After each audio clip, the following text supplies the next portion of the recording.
দীর্ঘ 15 দিন ধরে টানা ভারী বর্ষণ হয়ে যাচ্ছে। চারিদিকে অথই জল আর জল। কেশবপুর গ্রামের গরিব কৃষক হারু, সে ছিল খুবই গরিব। তার ছিল 2 ছেলে মেয়ে। বড় ছেলে শহরে লেখাপড়া করে, আর মেয়েটি তার বাবা মায়ের সাথে থাকে। আজ কতদিন হয়ে গেল ঘর থেকে বের হতে পারিনি।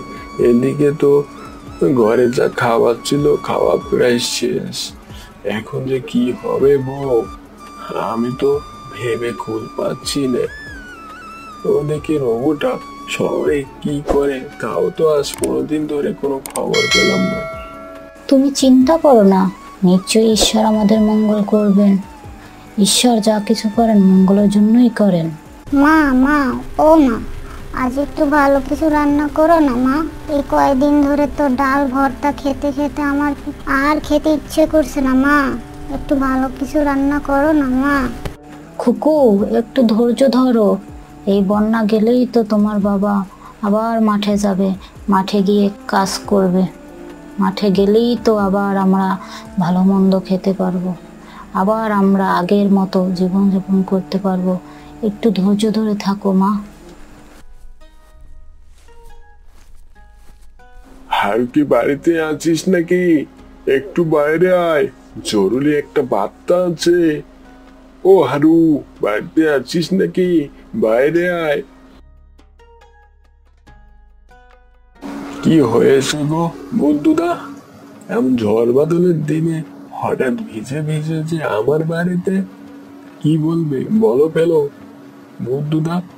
শুনেছি রে হারু, কাঞ্চনপুর গ্রামের নদীতে নাকি বন্যার জলে ভেসে এসেছে এক মায়াবী গরু। সবাই এই বলে কানা ঘষা করতেছে। আমি শুনে তোকে আবার বলতে এলাম। কি বলছো গো বন্ধুদা? সত্যি কি এমন ঘটনা ঘটে নাকি? চলো তো একবার দেখে আসি। ও বউ, আমি একটু বাইরে গেলাম বন্ধুদার সাথে। তুমি আর খুব নিরাপদে থেকো, আমি খুব তাড়াতাড়ি ফিরে আসবো। এ তো ঝড় বাদলের দিনও তোমাকে বাইরে যেতে হবে? আচ্ছা ঠিক আছে, যাও, সাবধানে যেও, তাড়াতাড়ি ফিরে আসবে।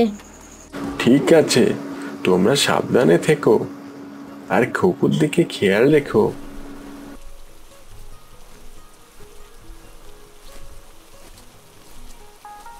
আরে হারু, বামে তাকা, দেখ তো ওই নদীর পাড়ে কি যেন দেখা যাচ্ছে। দেখতে তো গরুর মতনই লাগছে। দেখতে পেলি রে হারু? দেখতে তো গরুর মতনই লাগছে।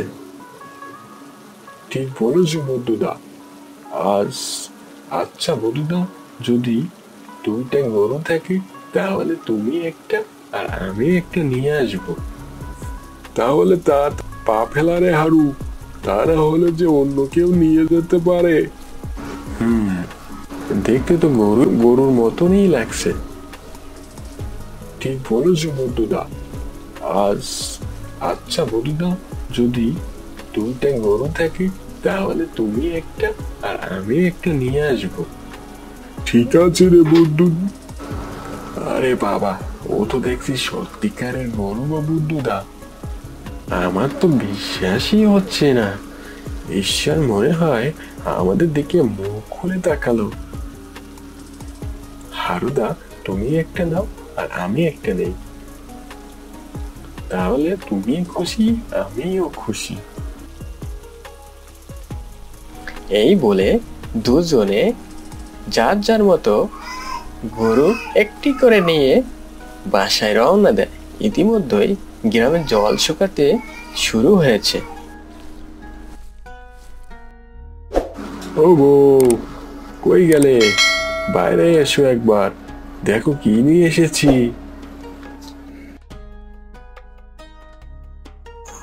ওমা, এ কি? আমার তো বিশ্বাসই হচ্ছে না, এত সুন্দর গরু। এটা কি সত্যি? আমি স্বপ্নে দেখছি না তো? তাহলে যাক, ঈশ্বর মনে হয় আমাদের দিকে মুখ তুলে একবার তাকালো।